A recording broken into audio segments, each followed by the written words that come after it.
My wife, my first love, first partner, and best friend unexpectedly has been cheating on me. Absolutely heartbroken. My wife, 28 of 2 years, has done a complete 180 in the past few weeks. She went from someone who was loving, focused on starting a family, and completely trustworthy to someone who has lied, deceived me, and blames me for her infidelity. It all started 3 weeks ago. I was riding high. I thought our relationship was going great. We were talking about getting another dog and our honeymoon plans, since COVID wrecked the initial plans. Then Friday hit. I could sense something was up and even mentioned it to my mother on the phone. "I don't know what's going on. I just have a bad feeling about my wife," I said. Then that night she texted me, "I just need some space tonight. I know you won't like it, but please respect my decision." She then proceeded to turn off her phone, and she says she slept in her car in a vacant lot. When she came home, I was understanding but stern. That this sort of thing could never happen again, but she had completely changed her mindset on life itself. No kids, career-focused, and wanted out of the relationship. The most telling thing she said was, "I fear that we will cheat on each other in the future." What? Who says something like that, completely out of the blue? Many things happened since then, including her leaving the state for 2 weeks because she needed space. Last night I found that she had spent the night at her instructor's house after going to a movie theater. I also found a picture of the two of them. The worst part is, I was the one who has encouraged her in this career, and she never would have met the guy if I didn't introduce them. I have yet to confront her, but I am currently putting all the puzzle pieces together about this whole situation. She is basically blaming me for all these issues that we are suddenly dealing with, saying she doesn't like the way I talk to her, I'm controlling, and I call her names. I have done deep soul searching these past few weeks to try and understand what I could have done to cause this, but her accusations are unfounded. I encouraged her to get mental health, which in her mind equated to calling her names. I stressed the importance of communication when she shut off her phone, but she says that it's controlling, even though I didn't stop her from spending 3+ weeks away from home. Finally, she has these recordings of me without my knowledge and thinks that they are proof that I mentally abuse her. I played these for my counselor, and he disagreed that there was any sort of abuse in the recordings and was actually impressed with how calm and collected I was in the discussion. Anyways, none of these things are excuses for cheating in the way she has been treating me.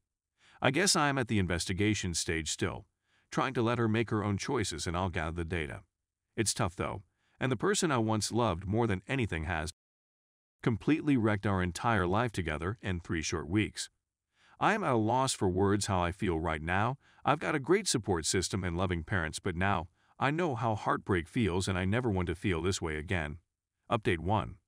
Update on me. I had a very rough weekend and it was tough being alone and without family present to help heal. But I had some great fun conversations with friends and family who are all incredibly angry at her selfish actions. I'm down almost 10 pounds, having a hard time eating, and it is tough to get out of the bed in the mornings. However, I am keeping myself busy by working out and playing with my dog a lot. The first time I actually broke down was when she asked what we should do with our dog. He's been my only consoling partner through it all, and I can't see him with her. One of the things that really helped was to see people angrier than me when I told them about the affair. All in all, I'm actually doing well and I understand it's all part of the grief process. It helps to know that I value myself, know that it's not my fault, and to not compare myself to the other guy. She is coming home this week with her parents to take her stuff out of the house. She already said she wants out of the marriage. I do too. I still have yet to confront her about the affair, and I am racking my brain trying to think of the words and place to say it. Do I do it in front of her parents? Do I do it with her alone? Do I spill out my heart, or do I say a simple, "I know what you are doing"? Ultimately, it is up to me and my decision. But what has worked and not worked in the past for everyone here? Update 2. The shift has happened. I went 180 on her after I found out about the affair, and she has started to flounder. Her parents came in town last Wednesday and I finally was able to get her to have a discussion with me. I decided against revealing the affair with her parents in the room, but I caught her in multiple lies in our discussion.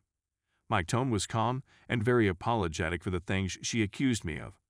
The discussion was very hurtful, as she was essentially saying ever since the day we got married I haven't treated her right, and she has wanted out. She never mentioned this to me our entire relationship until now. She continued to accuse me of essentially emotionally abusing her by twisting my words from our previous discussions, and luckily my mother was there and my mom ended up calling her out on her lies, because my mom was in some of those discussions she was referencing. The two biggest things that kept me strong through that discussion were: 1. Not expecting any sort of reconciliation or remorse; 2. Having a plan of attack for the encounter.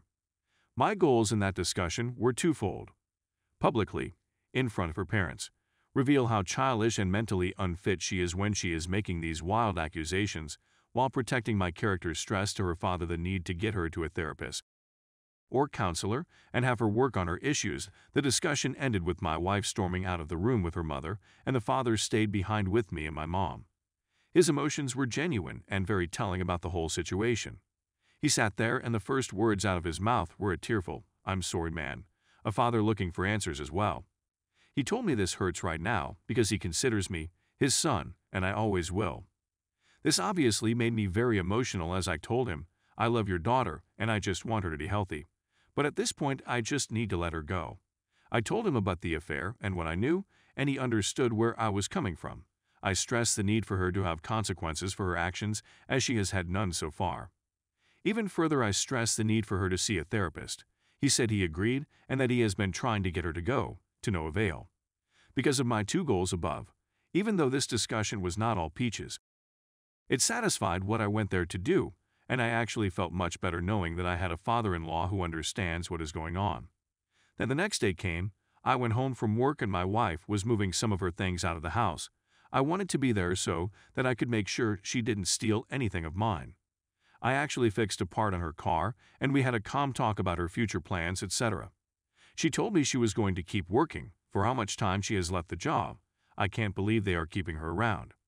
She said she is going to try and earn her ratings and wants to become a flight instructor. Wonder why? Lol. I asked where she was going to live. She said an RV park, and my parents are going to give me their RV. At this point, I told her, "I just don't understand why you are doing all this. It doesn't make any sense." She said, "I'm just so happy at the place where she works." I then asked, "I just want to know, are you having an inappropriate relationship with Ab?" Wouldn't look me in the eye and said, "No, of course not." I told her I knew and had evidence. I mentioned a couple of events. "What were you doing last Wednesday night? Who did you talk to for 90 minutes at 11 p.m. when you were at a baccalaureate party in June?" I then showed her one call record, and she actually openly showed me it was AP number in her phone by typing it out, haha. She kept deflecting the accusation. I didn't have. Check my V******, a slash I don't even like. She does. He works weird hours slash I had a question about flying. I stayed strong and calm and told her it gets easier if she tells the truth. I was witnessing a 28-year-old woman acting like a child who was just caught in a lie. The real kicker came when she asked if I wanted to get her parents involved. I questioned why she would do that, but I said okay. Immediately, before I even showed any evidence, her mom starts making excuses for her daughter. Maybe it was a dare call slash this was already after you. We're having problems, isn't it? No, it wasn't. I calmly said to her mother, "Can you look at this objectively and tell me there was no inappropriate relationship going on?" Her mom refused to answer and said I was trying to manipulate her into saying something, just like I manipulated her daughter. When they ran out of excuses, all three of them stormed out of my house, and her mom said, "I hope you don't treat the next girl like you did my daughter," and then literally said, "Mic drop, lol." What a screwed up family dynamic. Her dad said nothing the whole time, and I could see he is absolutely beside himself in dealing with both of them. Eventually, my wife sent a text to me saying AP is one of my very best friends. I was really hurting, and we were separated at the time. No, we weren't, basically admitting to the cheating. She said she wants to talk with me about it with her lawyer in the room. I told her that I wouldn't recommend getting lawyers involved, seeing as she has committed multiple felonies by recording me without my consent.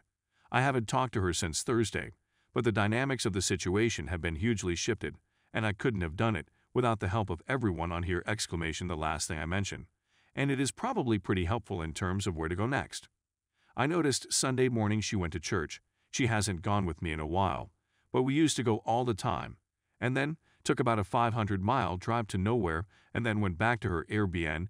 She hasn't had any suspicious activity, either out of caution now or realization of her transgressions. I do actually believe the fact that she didn't have, but it doesn't matter because I already have enough info and don't need any more. I have already filed for divorce, and she will be getting served within a week or two. 2 questions for how to handle the no contact. I would like to stay civil. I have been no contact, but should I reach out to her to have a discussion about our assets? I would like to, and I think she might be seeing some of my previous posts. You might see that I think there is definitely some sort of mental illness with her, as she has suffered multiple serious traumas in her past. If she ends up apologizing at some point or changes her behavior, how can I go about getting her help while also protecting myself?